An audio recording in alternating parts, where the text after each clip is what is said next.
What's up guys, welcome back to the channel. I decided to make a quick video. This will be mainly just me going over the price action today on MNQ. This is the micro NASDAQ futures contracts. This is what I usually day trade. And today's just one of those days where, at least with my strategy, you don't get a whole lot of good setups. So you just got to get what you can and then avoid taking the bad stuff. So I'm going to go over that. And then once I cover today's price action up until this point, we'll go over the overall price action for the NASDAQ and Bitcoin and where I think we're going to go from here. So let's hop into it. So as you can see here, bar 1, you can see the numbers under the bars. So that was when the market opened at 8:30. That was the first bar of the day, closed at 8:35. Strong push up. You know, I didn't take a trade right from that first bar. We didn't get a really good strong close on it. So when you get a bar like that, it could immediately engulf to the downside with a bearish engulfing. You know, that's just not enough information for me to enter a trade based on the strategy I currently use. So then we got the second bar here, and we closed just barely above the high of this previous bar. So I still chose not to take a trade yet because bar 3, for all I know, could have just completely crashed down to get a low, to take out this low for liquidity or something. So still not enough information for me to get into a trade. But then we get bar 3.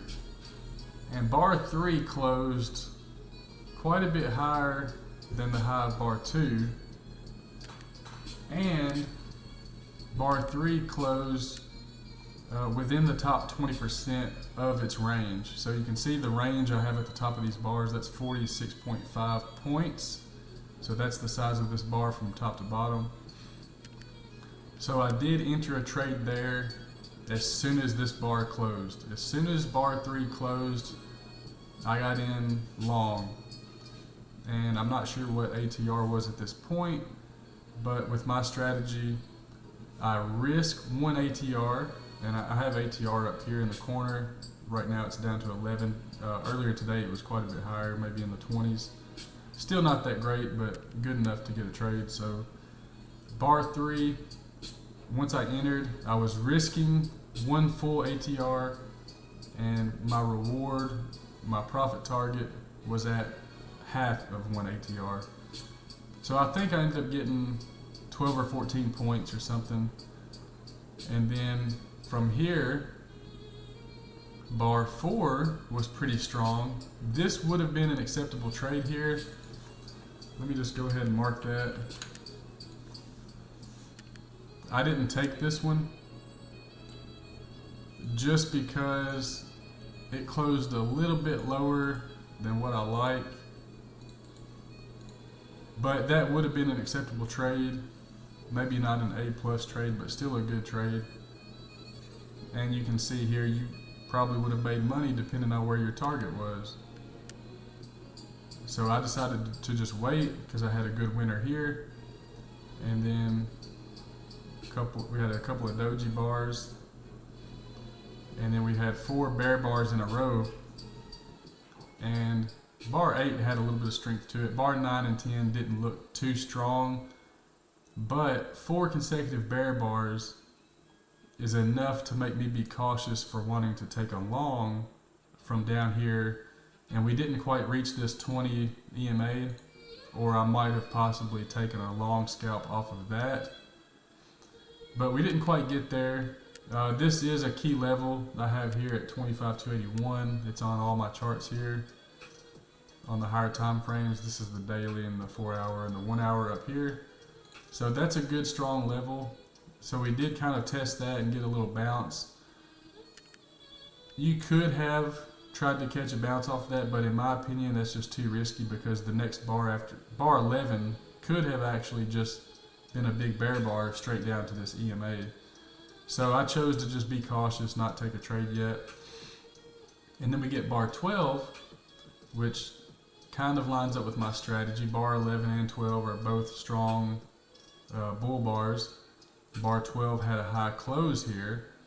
So it did meet some of the criteria for my strategy, but for all I know, we could have been getting into a sideways range. So I decided to wait for one more bar to see if we could break above this previous high back here at bar 7. And if we would have, I would have taken a long from somewhere right around here, around 25,370 or so. Just if we could have gotten a strong close above bar 7's high. So I chose to just wait. Bar 13 ended up being a bearish engulfing. So that made me be glad that I did not enter on bar 12. And then you can see what happened after that. Starting at bar 14 all the way until now. We're on bar 54. And we've just been in a really choppy sideways range. So I haven't taken any more trades today. Sometimes around this time, anywhere from now until the close at 3 o'clock my time, you know, sometimes we can get a few bars to the downside, maybe retest this level or something. It's possible. So I could get one more trade, but I'm not going to count on it, not after seeing this price action here. So one trade for me today, that's all I took, and it worked out pretty nice. Even though I'm just trading the micro contracts, I'm using 3 Apex $50,000 accounts. These are just in the eval stage right now. So once I hit the target for these will get funded, and then I'll be trading and actually be able to take payouts from these accounts. And as you can see right now, each account made a little over $100 off of that one trade. So that's $372.40 total. So, you know, not the greatest day, but that's way better than having a big red day from trying to trade all this choppy action right here. So that's what I did, just using what I call a momentum continuation scalp strategy. You know, you can call it whatever you want.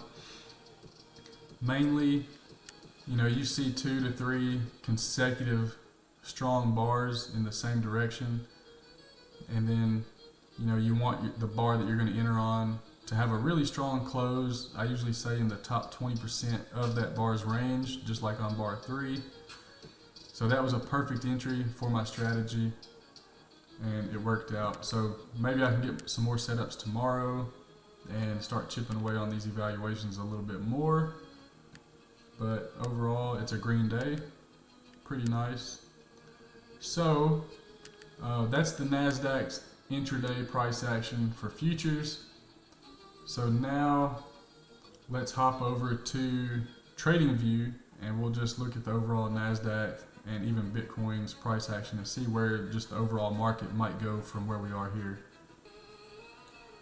Alright, so right here I have the daily chart pulled up for NASDAQ, the QQQ ETF.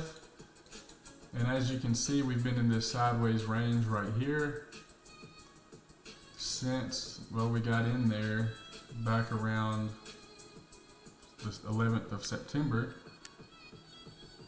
Topped out here the 29th of October, retested that bottom the 20th of November, retested the top January 28th, and now we're kind of just chopping sideways. And today's daily candle is a nice strong bull bar so far. It looks like we're going to try to close towards the high of the bar. I'm not sure that we'll get above this little high right here, but you know, we could, but I don't think it's as likely. Maybe we can break above that tomorrow and continue working our way higher. You know, maybe we could do something like this, maybe break through here. You know, you could get a couple of sideways bars at that level. Maybe come down, retest, and then maybe keep going. That's a possibility. And then there's always the opposite possibility. You know, we could open up tomorrow, pop up here, and then we could come down and break down. We could either retest this level, kind of do something like this, and I'll make that one red just because that's the bear case. So that's a possibility. And if we come down this low I would expect lots of buyers to step in unless we get some kind of crazy news or some crazy event that would cause us to maybe do something like this and actually have an all-out bear market. But I don't think that's the most likely scenario right now. I think we could possibly come down at least to this level. That's very possible right here around 583. That would be testing this 200-day moving average here. Right here, well, yeah, about 583. That would test the 200-day moving average. That's this red dashed line. If we fall below that, we would be testing this level, which was a previous high and resistance back here. If that level fails for some reason, then we could come down to the 200-week moving average, which I don't think that's as likely, but you always have to be ready just in case. So we really need to see the bulls pushing the NASDAQ and the S&P both higher. We need to see that going up from here, and we need to see this momentum continue, or else we're going to be stuck in this range, or we're going to fall lower. If we stay in this range for too long, then we'll have to drop lower to find people willing to step in and buy. So let's just see what happens over the next few days. I think we have some unemployment data come out tomorrow morning, some PPI and PMI data coming out Friday, so we got to see what happens there. That can affect the market. So we just got to wait and see. Let's click over to gold real quick. So in my opinion, this was the top for gold. You know, I don't even know if we'll get back up here to this level. We could. I mean, the bulls had a good push here, but I think that maybe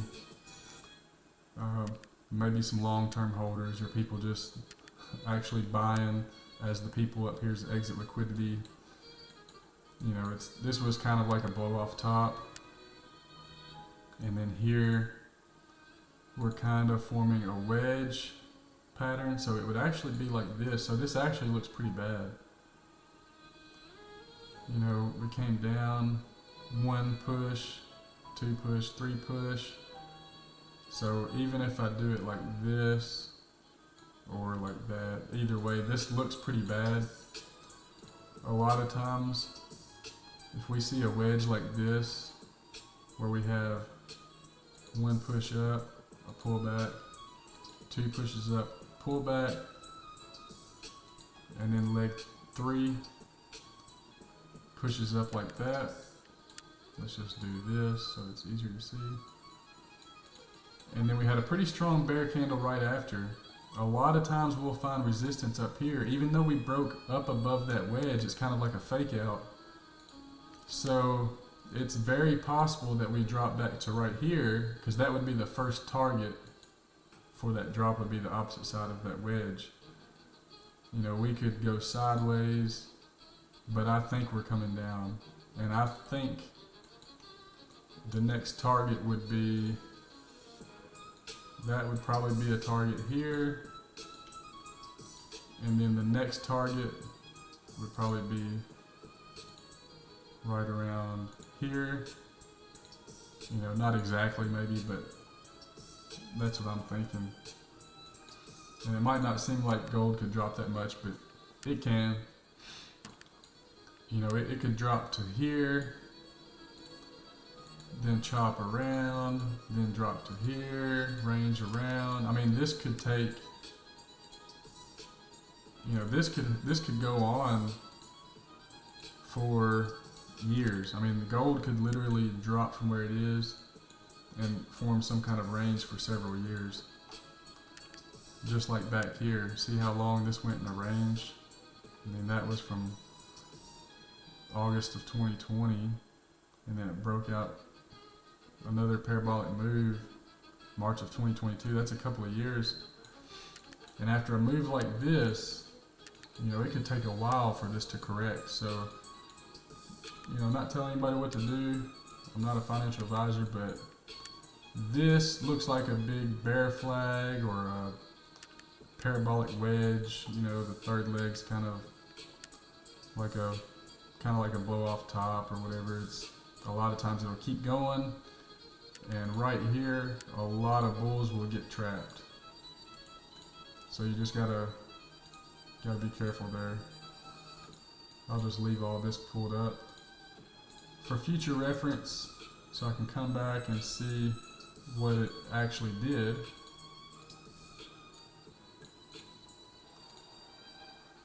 Alright, now let's hop over to Bitcoin and see where we might go from today. Alright, so this is the daily chart for Bitcoin. Every bar is 1 day. And as you can see, strong bull bar, but we're still kind of in this sideways range. We swept the low of this bar, so now we could be going to sweep the top, maybe from up here. We could see something like this, maybe test this level or get just above it, and then we could do something like this. So that's a possibility. I'll make that one green. And then we could also do something like this and come lower. That's a possibility. As you can see, I've kind of got this already drawn back here real faded, but and the reason why I say we could get another push down is because if you see all this sideways price action right here, that means there's not a lot of people willing to buy right here. There's still a lot of fear, and there's not a whole lot of demand here, or else you would have seen a push higher right here on this bar here. Instead of it going sideways from there, we would have seen it take out a couple of these previous bars. If there was a lot of demand there, we would have seen something like that right then, but that's not what happened. So since we dropped here, failed to break above the high of this bar, and then went sideways, that's one reason why I think we could go lower, because we need a spot where there's a lot of demand. So the next level that I have drawn, this right here would be the 200 week moving average. So that right now would be around 58,200. But there's a level down here at 48,985, just somewhere around there. I think there's going to be a lot of buyers with orders already set down here, and that could cause enough buying. That could be enough buying pressure to give us a reversal. Maybe only a short-term reversal, but it would be a reversal. And just like I said for that wedge pattern on gold, this one's kind of opposite here. So as you can see, I already have it drawn back here. It's kind of faded, but I'll make it darker real quick. As you can see, we got this one push down, a pullback, second push down, and we didn't get much of a pullback, but that's why I say we could end up going higher first, kind of like this other red line. We could barely end up breaking above this gray line here to fake people out. So we could finally see a little pullback, so it could end up being something like this. That's possible. But we could also see the third leg down, and the third leg down could possibly break this little gold colored trend line that I have here, because if this ends up playing out as a big wedge, a lot of times we get 3 pushes down. So that would be 1, 2, we're on the pullback right now, setting up for the third one, possibly. So that's one scenario, and it doesn't have to play out just like that. It doesn't have to. It could reverse. We could see something like this one. But if we drop down for a third leg, then I would expect something like this for the reversal later on. But even if we drop down lower, we could easily be back up here close to 90 to 100,000 easily by the end of the year, maybe like third quarter or so. So, my strategy here for buying any crypto at all is to just be patient and just accumulate, especially the altcoins. Because if you click over to Ethereum, this is the 200-week moving average. So you can see how much lower we are than that 200-week moving average. That's a perfect buy opportunity for a strategy that I use. And if we click over to like Dogecoin, I already have this all highlighted, because every time we've dropped below that 200 weekly moving average, like I have these lower boxes highlighted, every time, if you were just patient enough, eventually we had a huge push to the upside. So in my opinion, it's the perfect time to be accumulating. So, this is not financial advice, that's just what I'm doing. But all across the board, even like XRP, well, XRP doesn't show the 200-week moving average on this chart at least. But look how far below the 200-week or the 200-day moving average we are. So yeah, we could come down lower. Worst case scenario on XRP, we could drop all the way down here. Maybe a little lower, that's possible. These would be the potential levels, in my opinion. A lot of people would be very frustrated if we dropped that low, but like I said, perfect buying opportunity. So I've just been averaging in, even at these prices here, because for all I know, we could just be swooping around like this and then get back above that 200-day, come down, retest it, and then go for a run. If so, then, right in here would be a potential place to take profits, and then maybe average back in a little bit here, take some profits completely out, maybe average back in here. So none of this is for sure, but it's definitely possibilities. So the only thing you can do now, especially since we're going sideways, because right now is not a good time to short anything, in my opinion. I wouldn't be going heavy short on Bitcoin because that's what everybody's doing probably. We're in a sideways range. So after a bull bar like this, I would have closed any shorts and waited for a couple of strong bars to the downside to maybe try to take another short, but I probably wouldn't hold on to it for very long. So I'm just being patient. The market all across the board, stocks and crypto, it's all going sideways. So the best thing to do right now, in my opinion, is just be patient, average in. If we go lower, average in. And if you're not an experienced trader, just don't be trying to short the market, because big money can buy in at any time and cause a big spike, cause a little short squeeze, because a lot of people are just heavy short right now, probably with leverage. So you got to be careful for that. But that's pretty much all I got for this video. Just be cautious. We can't really make any clear decisions right now for the short term or long term for crypto or stocks. So, just be patient, DCA, and if you day trade, just take advantage of day trading. Maybe use those profits to average in for your longer term stuff, because we still get decent price action intraday. So even though we've been in a range on the NASDAQ for a while, there's still been a lot of good days to day trade. But like I said, you just have to be careful and avoid all this chop here. Figure out a good strategy. Maybe you trade off the 20 EMA. After a strong move, maybe you wait for the pullback and you set an order at the 20 EMA. That would have been effective for today. I don't know what your strategy is, but mine is just that momentum scalp, and it seems to be working. It's a very high win rate, usually around 90%. And today, even though I got one trade with micros, it got me $372. So I'm going to keep chipping away at these accounts. And if you like this video, comment below. Let me know what you like more, the day trading price action breakdown or the longer term outlook for the stock market and Bitcoin. Let me know what you like. Comment below so I'll know whether to keep making these kind of videos or not. and I'm going to give it a little bit longer to see if we can get maybe a drop towards the end of the day, maybe catch one more trade, maybe not. Either way, it's fine. Subscribe to the channel if you haven't already, like the video, and until next time, peace out.